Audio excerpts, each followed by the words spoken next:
If you ever wanted to start investing but had no idea where to begin, this is the video I wish someone had made for me. No jargon, no hype, no buy this stock now. Just 7 things that actually matter when you're starting from zero. Get these right, and you're ahead of most people who have been investing for years. Let's get into it. Number 1, and it's the most important. The best time to start was years ago. The second best time is today. Here's why. Imagine 2 people. Alex invests $200 a month starting at 19 and stops completely at 29. Just 10 years. Jordan waits, starts at 30, and invests that same 200 a month all the way to 65, 35 years. Who ends up with more? It's Alex. Despite investing for a fraction of the time and putting in $60,000 less, Alex comes out ahead because that money had more time to grow on itself. That's compound interest, and time is the one ingredient you can never get back. You don't need a lot of money to start. You need time in the market. So don't wait until you feel ready. Start small. Start now. Number 2, understand what a stock really is.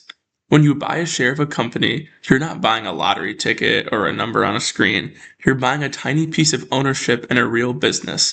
If that business grows and becomes more valuable over time, your slice becomes more valuable too. The price moves up and down every day because buyers and sellers are constantly disagreeing about what the business is worth. Here's the mindset shift that helps. You're not playing the market, you're becoming a part owner of companies. Once you think of it as owning pieces of real businesses you believe in for the long run, instead of gambling on squiggly lines, investing gets a lot less scary and a lot more logical. Number 3, and this one surprises people. As a beginner, you probably shouldn't try to pick individual stocks. Picking the next big winner sounds exciting, but here's the uncomfortable truth. Most professional fund managers, people who do this full time with teams and tools you don't have, fail to beat the overall market over the long run. So what beats them? Something almost boring. An index fund. An index fund is a single investment that holds tiny pieces of hundreds, sometimes thousands of companies all at once. Instead of betting on one horse, you own the whole race. If one company tanks, it barely dents you because you're spread across all of them. That's called diversification, and it's the closest thing to a free lunch in investing. For most beginners, a low-cost, broad index fund is the simplest, most reliable starting point. Not chasing hot stock tips. Number 4, pay attention to fees because they're sneakier than you think. A fund might charge what looks like a tiny fee, say 1% a year. 1% sounds like nothing, right? But that fee comes out every single year on your entire balance for decades, and it eats into the money that would have been compounding for you. Over a lifetime of investing, the difference between a 1% fee and a near zero fee can quietly cost you tens of thousands of dollars. The good news? Many broad index funds today charge almost nothing. So when you're comparing where to put your money, the expense ratio, that's the fee, is one of the few things you can actually control. Lower is almost always better. Don't let a small sounding percentage rob your future self. Number 5, how much risk you should take depends on when you'll need the money. The stock market goes up over the long run, but in the short run, it could be a roller coaster. Big drops happen, and they're normal. So here's the rule of thumb. Money you won't touch for decades, like retirement savings, can handle the ups and downs because you have time to recover. Money you'll need soon, like a down payment in 2 years, probably shouldn't be in the stock market at all because a bad year could wreck your timeline. The longer your time horizon, the more short-term risk you can stomach. Never invest money you'll need in the next few years, and never invest money you can't afford to lose.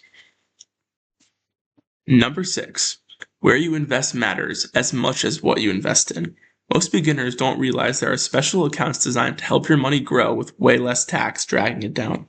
Things like retirement accounts that either let your investments grow tax-free or lower your tax bill today.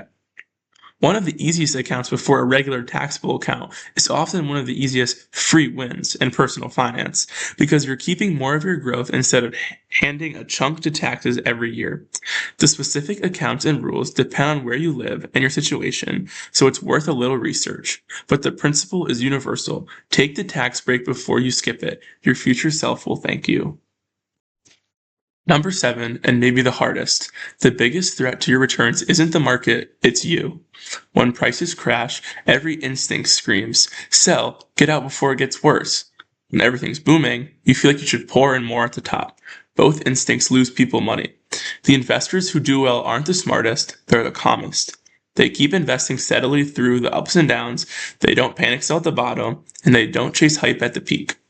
A simple trick that removes the emotion: invest the same amount on a regular schedule automatically, no matter what the market's doing. Set it, forget it, and let time do the work.